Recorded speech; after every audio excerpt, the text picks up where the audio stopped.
All right, friends. I am Jenna Riedi, the Communications Manager with Faunalytics, and this is the panel Creating Compelling Visual Media Across Southeast Asia.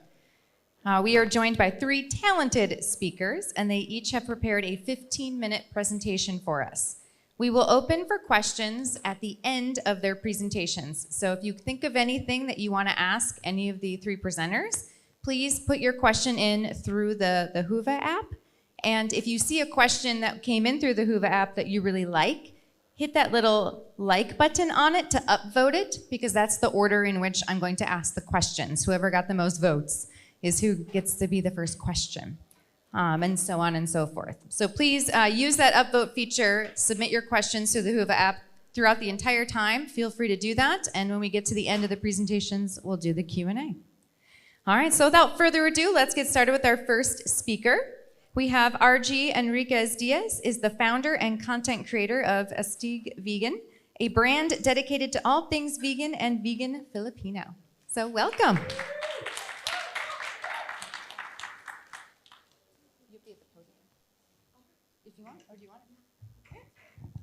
Thank you. I'm so honored to be here. It's my first time being at this summit, but also first time in Viet Nam, so I'm a little nervous, but I'm very glad to be here with you. Thank you for being here. I hope that I can impart just what I have learned so far throughout the years of my perspective. My point of view is as a content creator on social media, pursuing and promoting Filipino vegan food and veganism in the Philippines and in Southeast Asia and beyond, as long as you have internet. But basically, my main point is I want to show that Filipino food can be vegan. And so this all started when I wanted to answer that question: can Filipino food be vegan? So if you don't know, Filipino food is very notorious for being meat heavy. We have this word, someone is nodding, yes, in case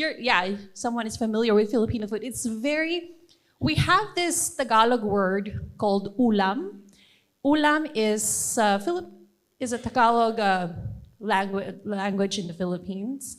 And ulam means it's something to eat with rice, almost 3 times a day. So breakfast, lunch, and dinner. And it became synonymous with meat. So that's how notorious Filipino food, how meat heavy it can be. And when you say vegetarian, they will be like, oh no, it's a side dish, or it will be like a sad dish for them, let alone vegan. Some of them haven't even heard of the word vegan. So when I found out many years ago that indeed you can create vegan versions without sacrificing the traditional essence, because for some people it is, the food of our culture. I wanted to share that with as many people as possible, but what I'm up against is that Filipinos thinking that it's not something, especially in the urban areas, commercial areas of the Philippines, may not be passable as an authentic Filipino food. So when I found I wanted to do a blog about it, I gained some traction, but not really a lot. It's not until I created compelling videos that got people interested.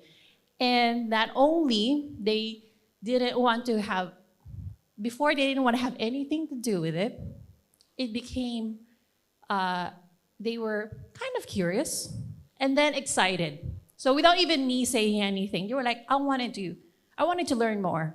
So here are my top 10 tips. If you would just, hopefully that can also help you with, thank you, it's my presenter. I knew that as a first-time speaker here. So here we go. My top 10 tips to creating compelling videos with whatever you're trying to pursue. Mine is Filipino vegan food, but first is something that sounds so straightforward, but it can be very hard. I'm still working on this, and that's finding your own voice. It's probably because there's a lot of self-discovery in this area. So trying to figure out, okay, what is really your style? And there are 2 ways you can find out. So first is figuring out who you gravitate toward when you're watching videos. And this is also something that was telling my co-speakers when I'm so glad that the summit sent the Riedi video, the interview with him, because I also learned that you can study what other people are doing and what is it about the other videos that resonated with you. So that's one. And you cannot really just say, okay, I'm gonna copy. I'm just gonna be like them because I like this girl. She's funny, she's about vegan jokes. If you do, it's actually not gonna come out natural, because if you think about gathering all like your influences in one room, they may not have a lot in common, just some similarities. So just pick and choose which ones and incorporate them. And that's the second part, is just trial and error. So this can be very kind of cringy, because this is probably something that you feel embarrassed because you're not sure yet, you're just doing trial and error, but this is also a good part so that you can, starting small and you can figure out the room for growth is still there, it's okay, you're more forgiving. And then second is just learning about your target audience. It's very helpful to know who you're trying to connect. There are two ways to figure that out. It can be, who is your ideal audience? Are they newbie vegans, or are they more like, this is probably what we all want, like non-vegans that we can convince to be vegans. But then there's also the actual audience. So you can find out who you're really reaching out. And it's very important so that you can create a good communication with them. You can, there's the algorithm, of course, but you can also find out by asking them questions, reaching out to them. For me, I found out, for example, that when I offered a one-on-one cooking workshop online, there is this Marty, she's vegan for the animals, she's a mom. There's Faye, who's vegan for health, but she's the only vegan in the family. And there's Austin, who's 18-year-old boy who loves to cook. So he's been vegan since conception. So it makes it real. So figure out, who are these people paying attention? And not just like because they're family and friends supporting you, like really like gravitating toward your content and figuring out, okay, what is working for them, so that when you next come up with your next idea, you can figure out and think, okay, what are they thinking when I put this out? And number three, it's basically another overrated, it's an alternative term for the overrated word being authentic, but basically it's the harnessing the power of vulnerability, and that's creating a safe space for yourself, meaning, I'm still working on this because my background is news reporting, and when I do like cooking videos, I would sound like a news reporter. And I'm like, today we will make this vegan a la king. It's comforting, it's, and then my husband who's behind the camera is like, cut, you actually you're announcing, you're not being yourself. But really, when I came to think of it, it was because, I have to sound professional. I'm in front of a camera, and I'm afraid to be vulnerable. I'm afraid that if people, it's okay, because you're putting yourself out there for people to judge, especially on social media. It's okay to feel that way, but at least you're aware so that you have that inner dialogue with you, so you can create that safe space for yourself and be like, relax, it's okay to feel that way. If we have, because we're putting ourselves out there, it can be very tough. And you have this like character that you're trying to portray just because you're in front of a camera now. So just be aware of that inner dialogue and also creating that safe space for your audience. And this is easy if your audience already has a lot of things in common with you. So it's especially hard if you're trying to convince the other to listen to you.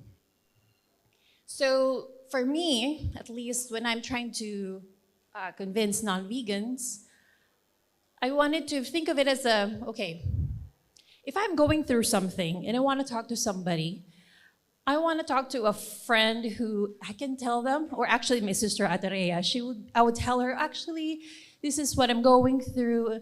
And after that, she would be like, okay, I can still be comfortable being myself, and there's no judgment.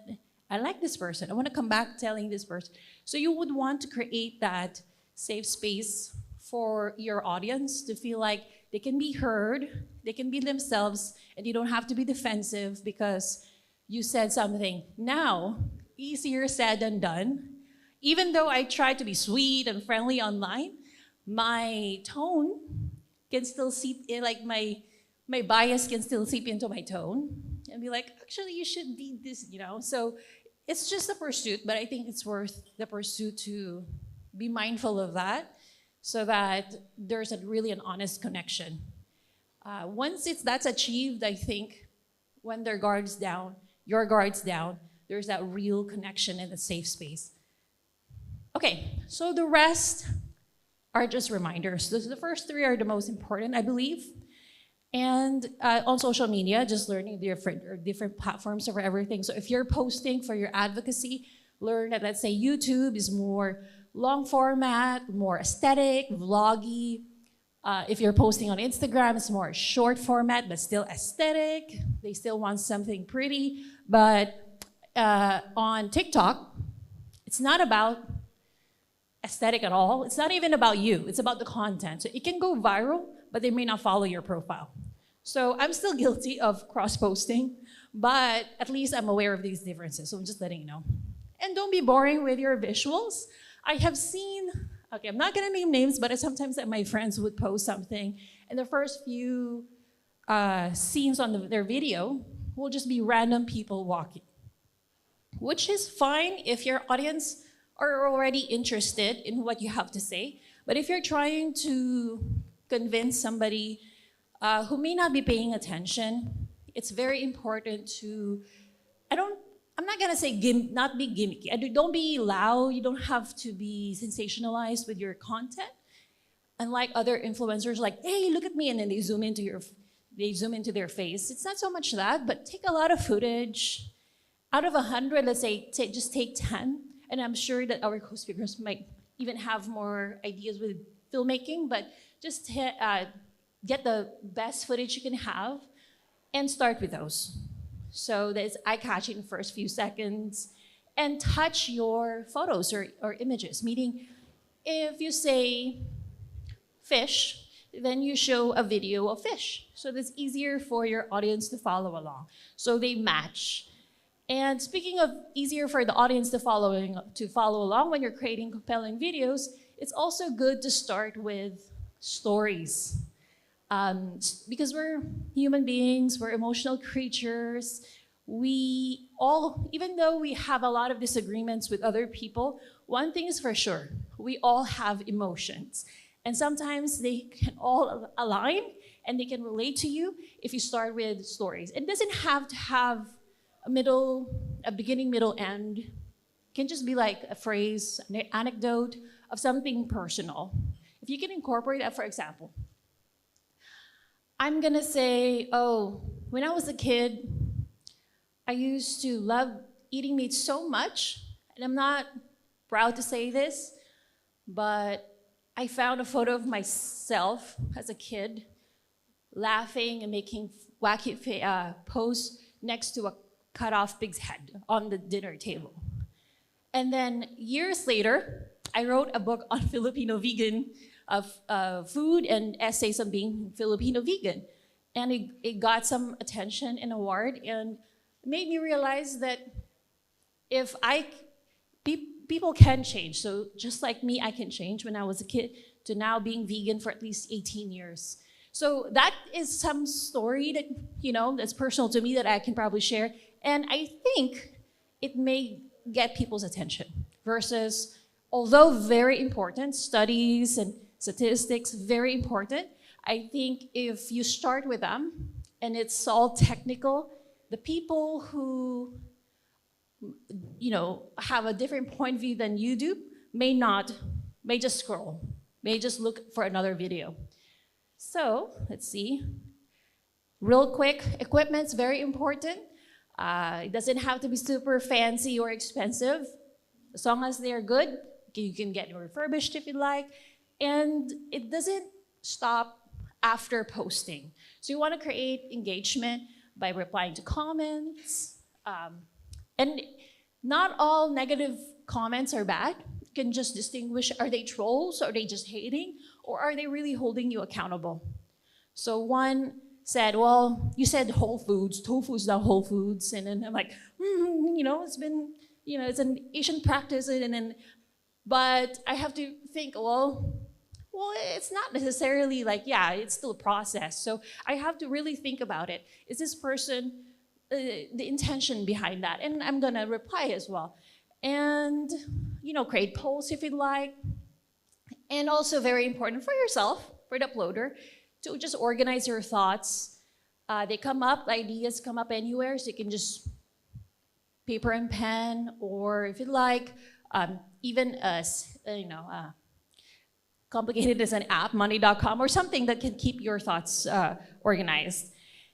And lastly, social media is notorious for being toxic, so it's good to study what's out there and remove yourself when you're posting your video. I also learned this from the video with the Riedi, that when you're posting, of course, you're gonna find your topic interesting.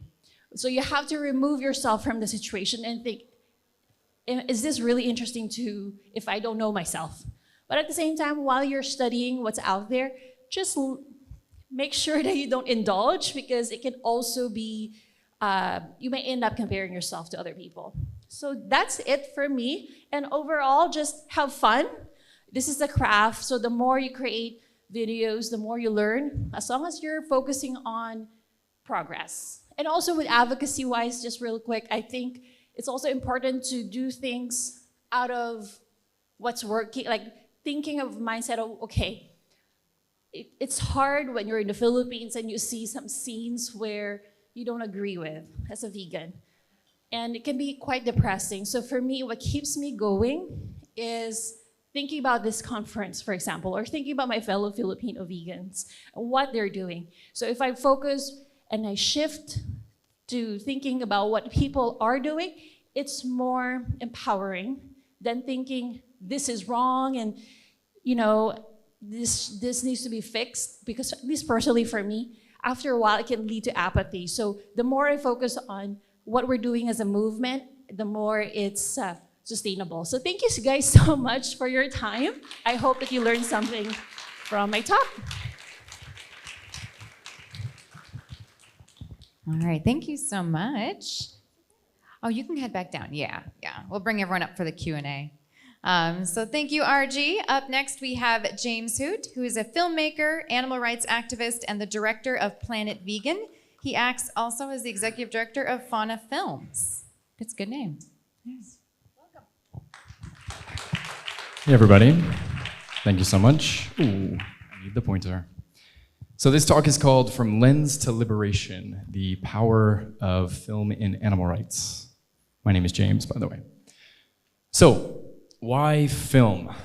And to answer this question, I'd actually like to invite everyone to close your eyes, if that's okay, and take a deep breath.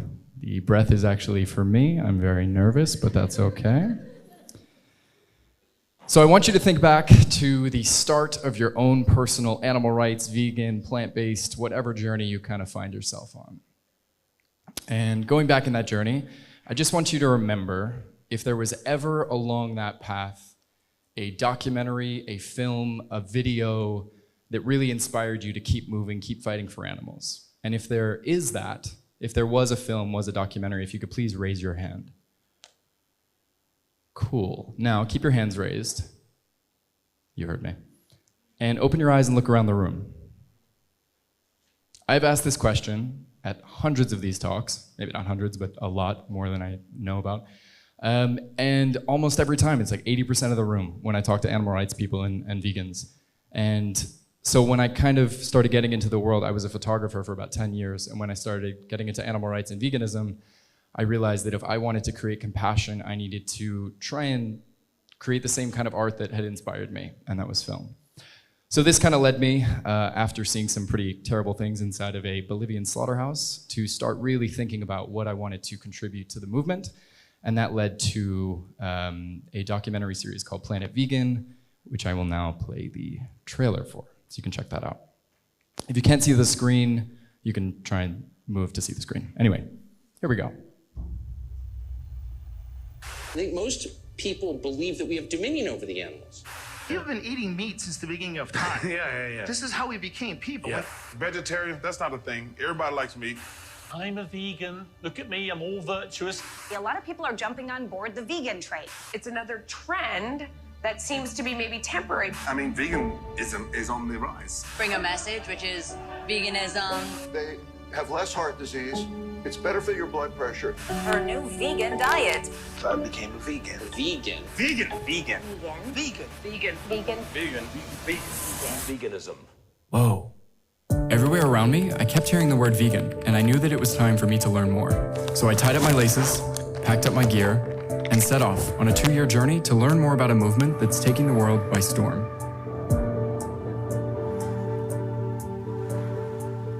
I met with prominent plant-based doctors, companies creating alternatives that are better for all of us, scientists taking the animal out of the protein equation. And I also met with vegans from all around the world who are pushing back against what we've been told to eat, told to drink, and who we've been told to be. Eat like a man. I don't need to promote my masculinity. It's seen. When I found out that I was vegan, everybody came up to me like, you're on drugs. We need a better way to feed the planet. Eating meat is one of the leading causes of ocean dead zones. We're not talking about, new hairstyle or something. We're literally talking about the health and well-being of your family. We're not growing any more atmosphere. We're loading with carbon, methane, etc. And the biggest driver there is livestock. You just wish everyone would see this because they would not participate in the violence if they saw what was going on. The question is just, are you living in alignment with your values? This change is necessary. It's long overdue, but most importantly, it's something you can be a part of. Change is coming. It's no longer a fringe movement. It's your mum, it's your son, it's your boss, it's your dentist. Anyone, everyone can and is going vegan. Everyone's going to be free like us! This is an invasion. You get off my country! But most importantly, I learned that this is not a trend. It's a movement.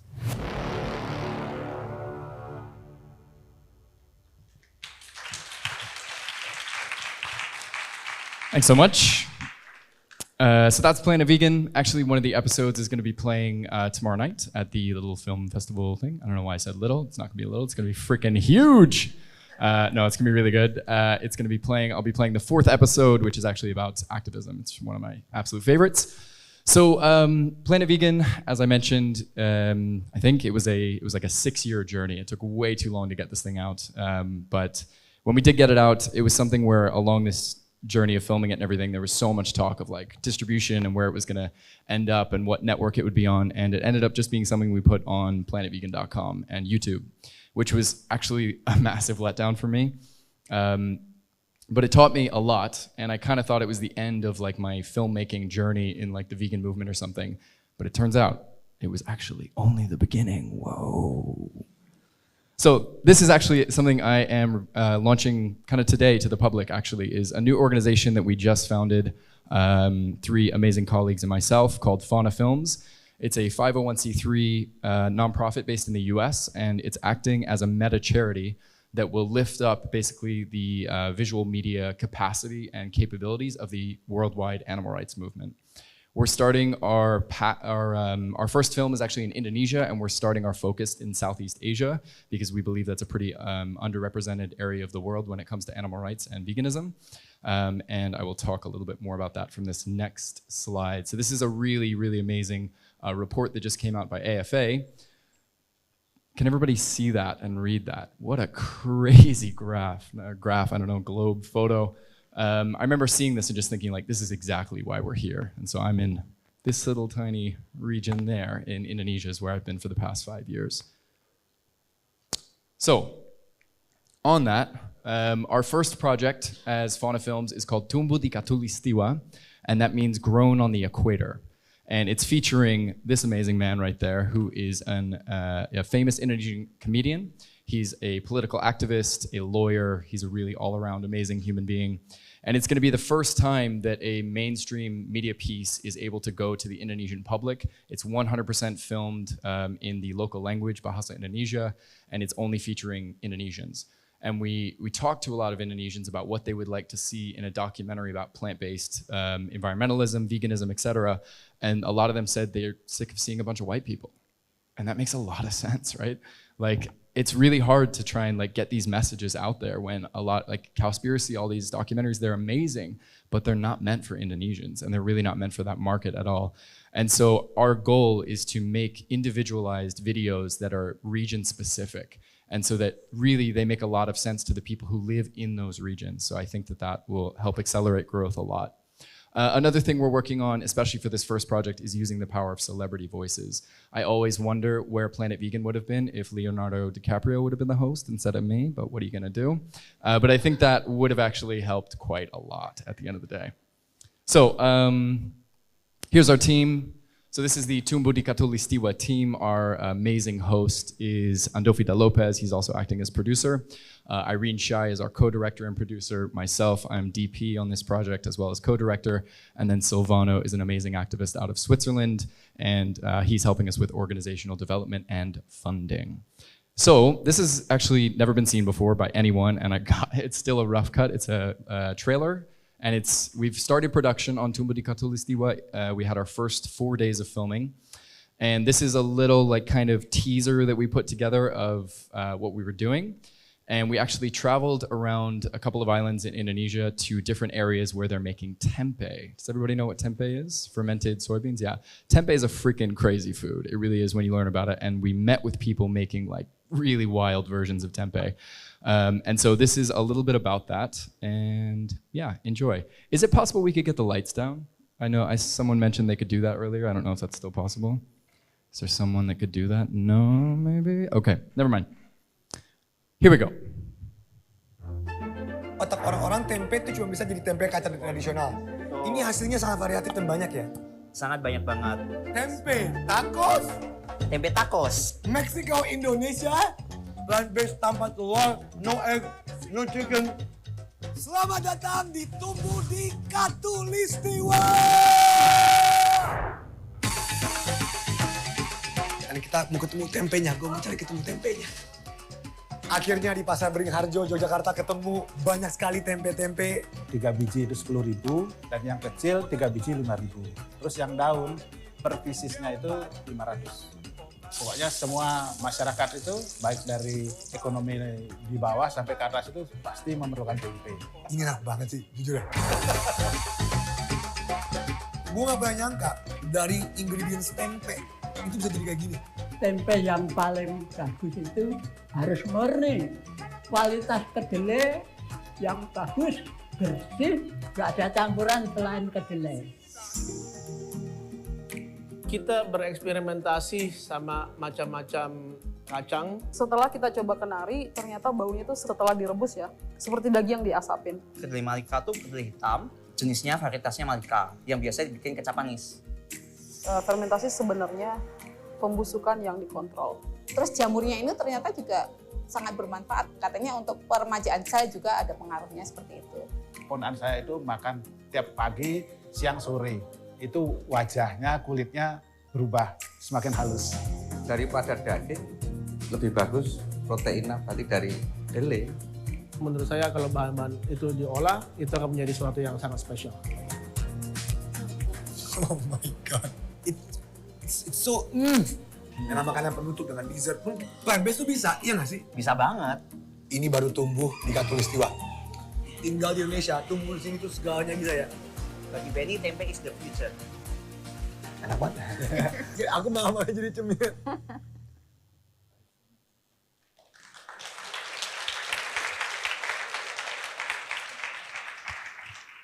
Sorry about the audio. So that's Tumbuh di Khatulistiwa. And I think I already talked a little bit. I don't have a lot of time left. I talked about what the future holds for Fauna Films, but as I said, we'd really love in the next maybe 5 to 10 years to be a global organization that acts as something where other organizations can come to us and say, hey, we have this documentary idea, we have a short film idea, and we want to be completely donor funded to the point where other organizations don't have to pay us for our work. And so you can have an amazing idea as an individual or as an organization for a short film. You need corporate videos, you need something like that, and you can come to us and we will send a team of filmmakers, hopefully who are in your region already, out to you to help make your dreams come true. And then how can you support? You can check out Planet Vegan tomorrow evening would be great. And also, if you have any ideas that are region specific to where you're living and working about incredible stories that you want to share, please let me know. I'll be here the whole conference. I'd love to chat with each and every one of you about inspiring things happening in each of the places where you do activism. And finally, if there's anyone in the room who's interested in funding things like this, we still have an open funding round and we're very excited to talk more about that. That is everything from Fauna Films. Thank you so much.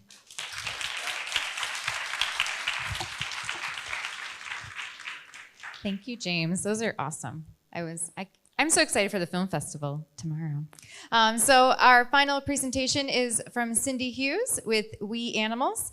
She's had an impressive professional career that has spanned both publishing and nonprofit sectors, and I encourage you to also read her bio. It involves a fun story about worms. But yeah. Do you want this one or that one? I might stand here just. Perfect. All right, take it away.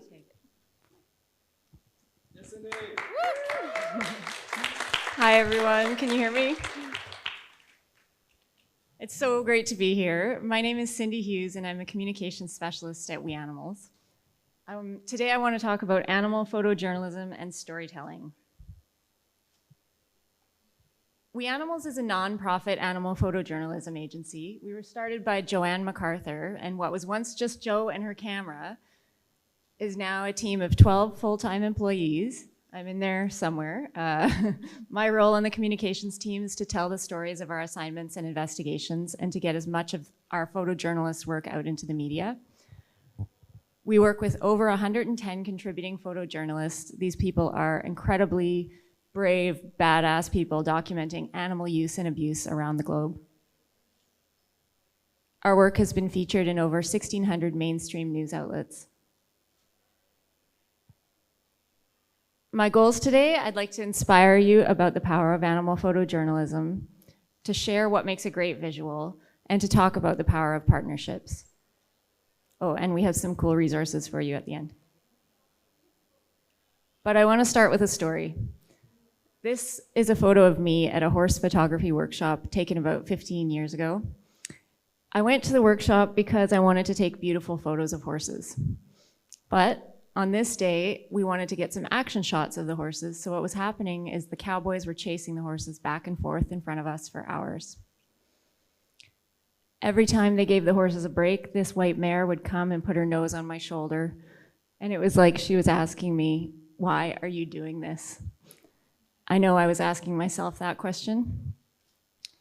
I had come to take beautiful photos of horses, but really, aren't there enough beautiful photos of horses? Don't we kind of get it? So I wasn't brave enough to speak up for the horses that day, but what I did do was change the kinds of photos that I took. I reframed and zoomed out to show what was going on for real with the humans and the horses. And that day was a turning point for me. At We Animals, we say that we are not photographers of animals, we are photographers for animals. Thank you. Thank you. So getting into the power of animal photojournalism, first I'd like to back up and just recap what is photojournalism. Photojournalism is about the human condition. These images are powerful shots taken through time that have literally changed the course of history. Photojournalism, when done well, is incredibly powerful. It can galvanize populations and create real change. So if photojournalism is about the human condition and conservation photography is about wildlife, animal photojournalism is about humans and all the other animals we share this planet with. It documents our complex relationship, the good, the bad, the beautiful, the ugly, everything. Some key aspects of animal photojournalism, or APJ for short, you might hear me call it that. It has a particular focus on hidden animals. These are the animals who we have such a close relationship with, but who we often fail to see. The animals we wear, we eat, we use for research and experimentation and entertainment. Their stories deserve a place. It documents ecosystems of suffering. And what I mean by this is we're not indicting the humans in the photos, we're showing that the entire systems are broken. This photo was taken at a fish farm in Indonesia, and the farmer told us that he used to drink this water as his drinking water, but it's now so polluted with diseased fish and fungus that he can't. And he told us that fish farms are cropping up to the left and right of him, and he makes approximately 0.3% profit. He is literally barely surviving. So as I say, everyone in this system is suffering. This is important. Animal photojournalism shows that our use of animals is deeply linked with our global health and our climate. These issues are huge and they can no longer be swept to the side. What was once considered biased activist work is getting a place in the mainstream now because these issues are just too enormous to be ignored. We're seeing our work in more media, in universities, in governments, and we're seeing the public conscience attracted to this work. It's a really exciting time to be involved in animal photojournalism. APJ asks us to reconsider our behavior. This is a photo taken at the Sweetwater, Texas Rattlesnake Roundup. This event happens every year. It still happens. What happens at the event is, a few days before it, the organizers gas wild rattlesnakes out of their dens. They store them without food or water for days, and then there's a public festival. At the festival, all of the snakes are killed. Over 250,000 snakes have been killed at this festival. And then the participants are invited to skin the snakes and sign their name on the wall and put a bloody handprint. As you can see here, many of the signatures are children's. We call this photo the wall of shame. Like conflict photographers, our APJs put themselves at enormous physical and psychological risk. This is very hard work, it's dangerous, and the people who do it are incredibly brave. So, we've learned a little bit over the years about what makes a strong visual. Be clear. Your image should tell a story. The viewer shouldn't have to work to figure out what's going on. Choose your images wisely. This is a fine art. You want to show images that are confronting but not overly graphic. The image on the left is at a research facility. The image on the right was actually taken at a wet market about 20 minutes from where we're all sitting. Our photojournalist Erin Gakowski got this image, and it was part of a whole series, but this was the picture that many media outlets chose to run as their headliner because it shows the seriousness of what's going on without being overly graphic. Show and don't tell. People don't want to be told how to feel. Present and gently let them make their own conclusions. Let people in on a secret. People, especially children, hate secrets being kept from them. This elephant was on stage performing just minutes before our photojournalist followed her backstage to document what her life is like when she's not on stage. Here you can see she's tethered by the front and back leg, and you can see a group of women in the background just having a chat, literally ignoring the elephant in the room. Show scale. What you're looking at here is a dairy farm in Arizona. This image was taken by drone. Each of these white hutches contains a calf taken from its mother right after birth so that the farmers can feed it powdered food, not its mother's milk, that's for us, and so the farmers can monitor them individually.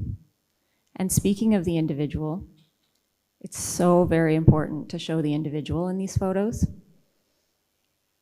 Photographers often ask us how to take better photos of animals, and our advice is really simple, but it does work. And it's get closer, get low, eye level, and stay a while.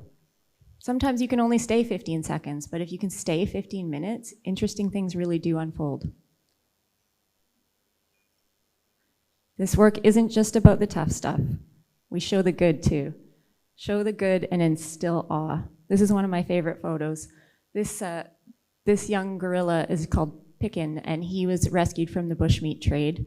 He was unfortunately orphaned.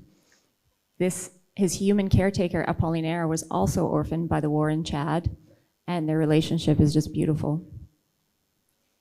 This image won many awards, and we love winning awards, not for the ego boost, but because it brings us to new audiences and lets us talk about our work in front of new people. Make people fall in love, because people protect what they love. Third thing I'd like to talk about is partnerships. At We Animals, we often talk about finding the trifecta of awesomeness. So that's 3 pieces: getting the creative, so the photo and the film, getting an NGO, campaign, or organization, and getting media. If you can get those 3 puzzle pieces on board, the work just goes so much further. And I would think that at this conference, we probably have pieces from each section, and I'd encourage you to find the pieces that match yours. Some real-world examples of our success using this recipe. We Animals partnered with Cruelty Free International and a documentary filmmaker. We posed as macaque buyers, and as a result of this investigation, which was incredibly dangerous, in fact, more dangerous than we realized at the time, this breeding farm was closed, and there continues to be no official trade of long-tailed macaques out of Laos. We documented pig slaughter in Thailand. We work with local Thai organizations and the Guardian newspaper in the UK. We were actually welcomed warmly into these slaughterhouses. The farmers thought it was important that people saw where their food came from. As a result of a comprehensive photo essay published by the Guardian, Thailand's Department of Livestock Development applied stricter enforcement, and 3 illegal slaughterhouses were closed down. We Animals, East, and local media worked together to document ducks in Taiwan. As a result, Taiwan issued a national ban on battery cage farms for egg-laying ducks. Looking to the future, we will see a kinder world for animals. These are just some of the incredible people working towards a better world for animals, and I know all of you are doing the same, which is amazing. We will see more animal photojournalism in the mainstream. I won't go through each of these images, but each of them is globally award-winning in its own right. I will talk about the image on the bottom left. This image just won Bird Photographer of the Year, which is the largest award in bird photography on the planet. Our photojournalist, Patricia Homanilo, worked with volunteers and collected 4,000 dead birds who'd hit windows in Toronto and made this beautiful mandala. It's a really stunning image. We will see an end to unaccredited and roadside zoos, an end to the humiliation of animals in circuses, an end to puppy mills, and an end to bear bile farming. But will we see an end to intensive factory farming? That really depends on all of us. We know that factory farming does immense damage to our planet and to our global health, not to mention what it does to the billions and billions of animals trapped within its appalling conditions. Each of these animals is an individual who thinks, feels, and suffers, and each deserves to be seen and to have their story told. Today, I'd ask you to consider what you can do to help in the telling. Each of us has such unique skills and talents to bring to the table, and the animals need us so very much. To recap, animal photojournalism is going mainstream, strong visuals matter, and partnerships are key. 3 recommendations to leave you with. For the creatives in the room, make your work better. Hone it, improve it, take our masterclass, start somewhere. You don't have to go to factory farms to document animal use. It's happening everywhere. It's happening in markets. It's happening at your neighbor's house. Just start where you are comfortable. For the NGOs and the campaigners, please make animal photojournalism a key part of your campaigns. partner with us. We're also an NGO. We can share costs and collaborate with you. We want to help your work succeed. And for everyone helping animals, use our free stock platform. We have 30,000 free stock images that's free for anyone helping animals, beautiful high-res images and videos that you can download. So this QR code will bring you to our website that has some of the fun resources I mentioned. We've got our stock platform with 30,000 free images, a masterclass, we do fellowships, we have photo critique sessions, newsletters, we have 3 published books, and we just have an amazing community that we invite you to join. Thank you so much for your time and for everything you do for the animals. Awesome. Thank you so much, Cindy. I know that Faunalytics has actually, we use your library all the time. So if our speakers want to come up, we're actually going to steal our chairs out so we can be out here for everyone to see. And don't forget, if you have any questions, please submit them through the Whova app. And if you like a question that's been asked, please upvote it with that little thumbs up button. And that way we know that that's the top question of the moment. Yeah, one other mic I think will work. Or we got multiple. Look at this going. Okay. So many mics. All right, so our first question was actually submitted in advance, and y'all are upvoting it all the way to the top. So how can one ensure safety while trying to do undercover photography? Yeah, that's a great question. And there is different kinds of undercover photography, so I'm not sure if you're talking about employment-based or another kind. But in general, what I will say is that work with an organization, don't go alone. We never do any of this work alone. Do your research in advance, know the laws, know the rules. Small things like whenever we're out in the field like that, we will write our lawyer's phone number on our arm, because if you're arrested, they'll take everything. Basically, the real answer is it's not safe to do this. There's no way to ensure your safety, but you can take precautions. Awesome. Thank you so much for that. Yeah, I know that's something that I keep in mind too. When I see the photos, I wonder about what that person is putting themselves into to get those shots. All right, our next question. What is the most effective approach to tell farmed animal stories that will really engage the general public? Whoever wants to take that. It's kind of all of you. Sure. It's what is the most effective approach to tell farmed animal stories that will really engage the general public? It's going to be pretty biased coming from me, but I think documentary film does a pretty good job. Yeah, I think it's also really interesting to tell the human side of investigators and even photographers and people going into factory farms and learning about their stories too. One of the episodes of Planet Vegan is actually about this. It's about an organization called Meet the Victims, who some of you may have heard of, and groups of activists all getting together and actually entering farms and kind of the consequences of those actions. And also seeing what people see inside of these places. So I think it's really about taking whatever artistic medium you're using and shining light on the darkness that's created by these industries for animals.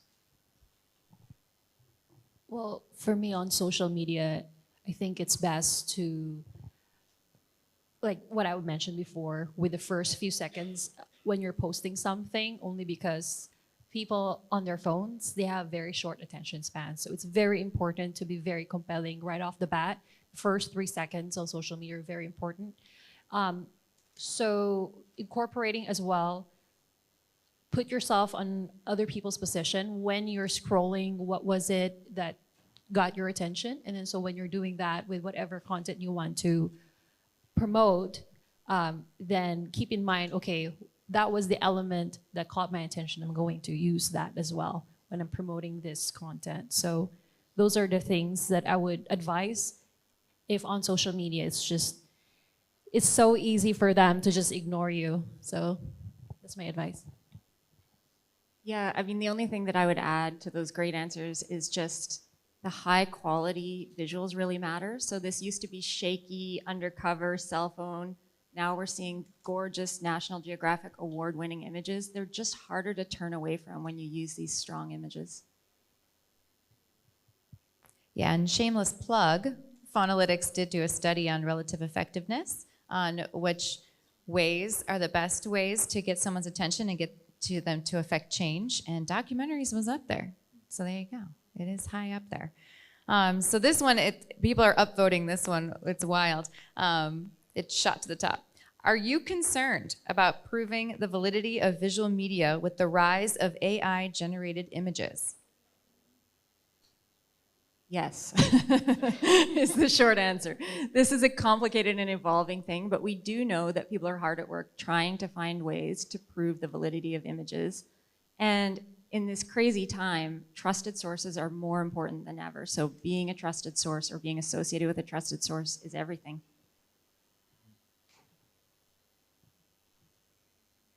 Yeah, AI is terrifying.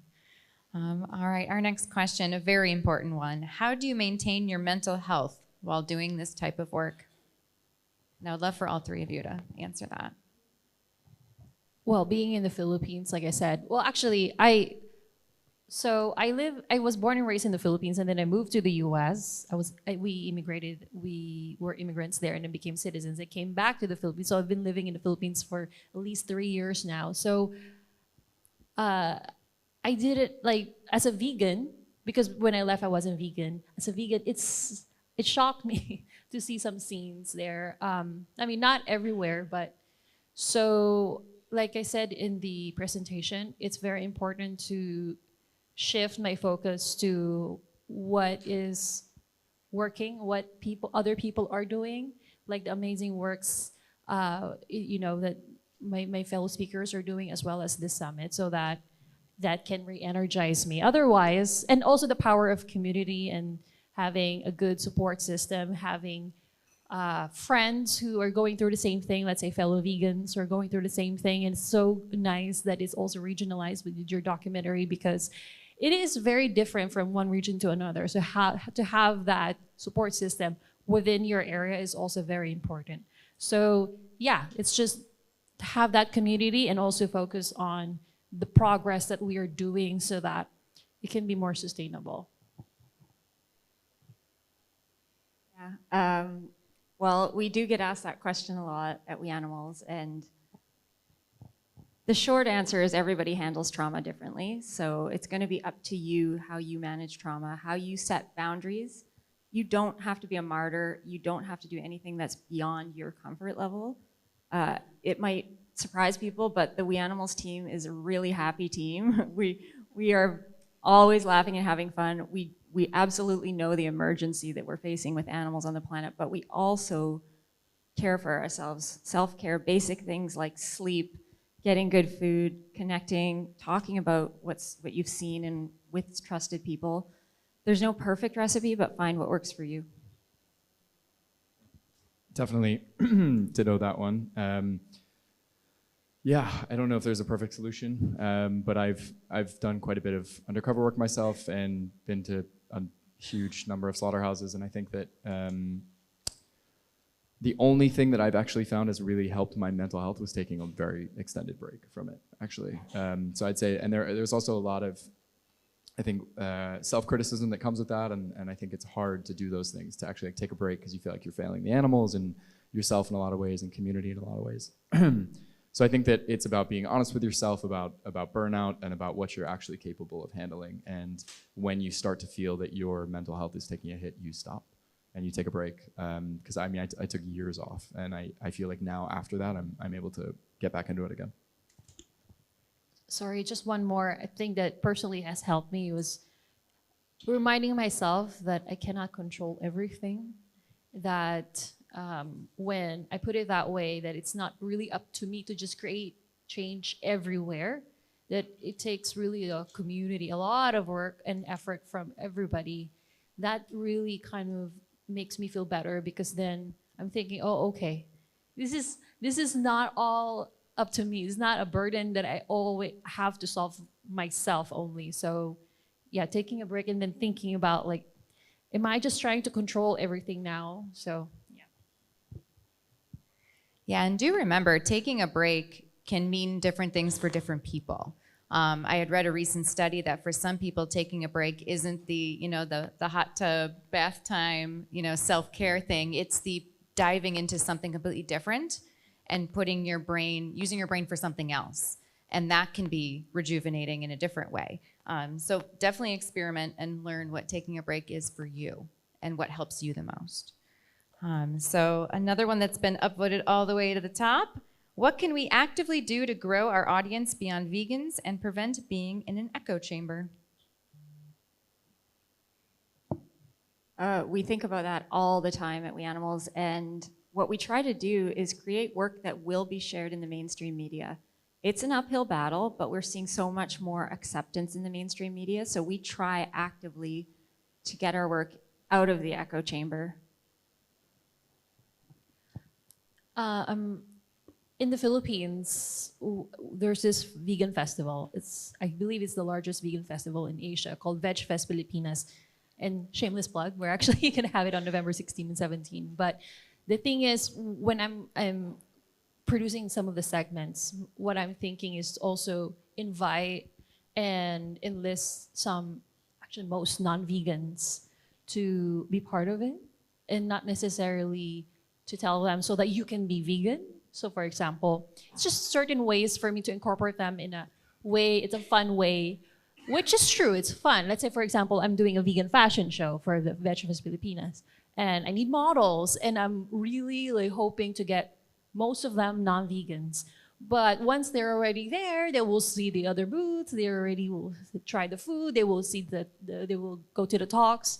So some kind of way to invite them in an event, a certain aspect of the event, and hopefully that will expose them and not necessarily make them go to the talk, but at least they're already there. So it's up to them to go, and hopefully they will stay.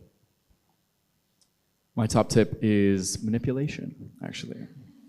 And I mean that, kind of. One thing we did for Planet Vegan is our first episode, we were trying to find something that would be, by the last episode, we're like going into farms and breaking a bunch of laws and shit like that. It's pretty wild. And the first episode is all about like plant-based meat and clean meat, or like cultured meat, which is like science-based and quite interesting to a lot of people. And so I think that when we're putting out media, we can figure out ways to grab an audience and kind of through time, both Planet Vegan and Tumbu are going to be like episodic. Through time, they start without really knowing it. They're like, oh, I was just learning about cultured meat, and now I'm thinking about animal rights for potentially the first time in my life. And so I think you can do that with your own platforms, regardless of what media you're working on. You can kind of create different media that's really attention grabbing, and then also pepper in a little bit of like animal rights in there. Or you can also go full-fledged into whatever works. But I think that can be useful. I'm all for manipulation. All right, so our next question, how does being graphic can positively or negatively impact your visual work? Or sorry, how much does being graphic positively or negatively impact your visual work? Yeah, it's a great question. And like I said, it's an art to find that fine line. We see some really terrible things, and it's very tempting to want to show them all because look at this terrible stuff that's happening. But if it alienates the audience, it's not achieving its purpose. So if showing graphic images is required, and sometimes it really is to tell the story, we mix them with maybe there's 5 images and 4 of them are a little softer and 1 is stronger. Or we warn people, we actually tell them, I'm gonna show you a difficult image and here's why. All right, I think we have time for one more. I know I got the time's up. You said I'm gonna sneak one in. I have the power. All right, I'm gonna do one quick final question before we wrap up here. There are 2 directed to you, Cindy, specifically, so I'm wondering if you could maybe go on the app and answer them directly later. But we do have, how do cultural differences affect the effectiveness of visual media? For example, do you find graphic content to be less effective in cultures that are less disconnected from the production process? It just brought me to this story, and I'm looking forward to your answer. I just wanted to add to that because my friend, who's also a fellow vegan, she's fellow Filipino vegan as well, She told me that she showed a video of the slaughterhouse to her uncle in hopes that he will feel bad. But instead, I was actually impressed because he said that it looked clean and professional. So it was like, oh no, not only it didn't work, but that also meant that he was used to way worse. So I'm looking forward to hearing everyone's thoughts. Sorry, can you repeat the question again? Oh, sure. You're going to make me find it again while we're sneaking in a final question. How do cultural differences affect the effectiveness of visual media? And they followed up about, like, could you be less effective in cultures that are less disconnected from the production process? Yeah, it's a great question. It's complicated, isn't it? You know, we think about the culture. We definitely are very aware that animal use is happening all around the world. No one place is worse than the other, but cultures and attitudes are different. So there is a bit of experimentation with the kinds of messages and images that you share with different cultures to find what does resonate. Yeah, I agree with that. And also I think, like, coming from Indonesia, this is definitely seen throughout the world, but like in Indonesia, for example, they slaughter chickens on the side of the road, and it's not like a big deal to them. To the chickens, quite a big deal. But yeah, it's so when you're taking like graphic images of chickens to people that are in slaughterhouses or something, it's really, it doesn't make sense. It's like, sure, this is something I see, you know, on my drive home every day. And so I think it's maybe, I've seen a lot that it's maybe less cultural and more like a desensitization kind of thing, which culture plays a lot into, I think, as well. Sorry, and also to, when you want to react to it or talk to them, I think it's also important with cultural sensitivity to not come off as you didn't really live with them, and then you're telling them how to live. So they may just see you as like, oh, you're a person like coming from privilege, so what do you know? So don't tell me I can't do this. So I think it's also important to keep that in mind so that they can level with you, because if you're, because it is horrible, but if you're telling them don't do that, and then you guys didn't really, didn't have the same environment growing up, they might just think that easy for you to say, get away, come back to your mansion or something. One final thing to add too, I think that's where showing the individual animal can be really useful. So really trying to get someone to connect with that particular being is a certain way to edge someone towards caring. Awesome. Well, thank you so much for your wonderful presentations and answers. Everyone join me in thanking them. And as I encouraged, that as panelists, you can answer the Q&A questions in the app. So for the questions we didn't get to, if you want to dive in, that can be some nice little dinner time.